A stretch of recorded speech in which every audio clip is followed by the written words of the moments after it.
Step into Value Zone. Value Zone. Hypermart. Button. Revanth Reddy సర్కార్ సంచలన నిర్ణయం తీసుకోనున్నారా? తెలంగాణలో డబుల్ బెడ్రూమ్ ఇళ్లు రద్దు చేస్తున్నారా అంటే అవునన్న సమాధానాలు వినిపిస్తున్నాయి. రేవంత్ రెడ్డి సర్కార్ సంచలన నిర్ణయం తీసుకోనున్నారా? తెలంగాణలో డబుల్ బెడ్రూమ్ ఇళ్లు రద్దు చేస్తున్నారా అంటే అవునన్న సమాధానాలు వినిపిస్తున్నాయి. టీఆర్ఎస్ సర్కారు హయాంలో మంజూరై అసలు టెండర్లు అయ్యి పనులు మొదలవని డబుల్ బెడ్రూమ్ ఇళ్లు రద్దు కానున్నట్టు తెలుస్తోంది. మొత్తం 68,000 ఇళ్లను రద్దు చేయడానికి కాంగ్రెస్ సర్కార్ కసరత్తు చేస్తోంది.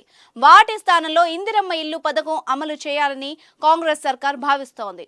పెండింగ్ లో ఉన్న ఇళ్ల నిర్మాణాలని వేగంగా పూర్తి చేసి వాటిని లబ్ధిదారులకు అందించాలని యోచిస్తోంది. ఇప్పటికే డబుల్ బెడ్రూమ్ ఇళ్లపై అధికారులు ఆరా తీస్తున్నారు. అసలు ఎన్ని మంజూరు చేశారు, ఎన్ని పూర్తయ్యాయి, పెండింగ్ లో ఉన్నవి ఎన్ని, పనులే మొదలు కానీ టెండర్ దశలో ఎన్నున్నాయి అన్న వివరాల్ని ప్రభుత్వం సేకరిస్తోంది.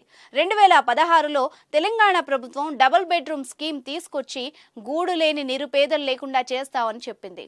మొత్తం 2,91,057 డబుల్ బెడ్రూమ్ ఇళ్లు మంజూరు చేసింది. అయితే ఈ స్థాయిలో నిర్మాణాలు జరగలేదు. మొత్తం 1,40,000 ఇళ్ల పనులు మాత్రమే పూర్తయ్యాయి. ఇందులో ఎన్నికలకు కొద్ది నెలల ముందు హైదరాబాద్ పరిధిలో 68,000, మిగతా చోట్ల 28,000 ఇళ్లను పంపిణీ చేశారు. ఇంకా 44,000 ఇళ్ల కేటాయింపు జరగలేదు. మరో 85,000 ఇళ్ల పనులు 80 నుంచి 90% పూర్తయినట్టు సమాచారం.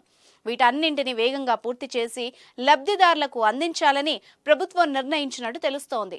రద్దు చేసిన ఇళ్లకు వచ్చిన దరఖాస్తుల స్థానంలో ప్రజా పాలనలో ఇందిరమ్మ ఇళ్ల కోసం వచ్చిన వాటిని పరిగణలోకి తీసుకోనుంది రేవంత్ ప్రభుత్వం.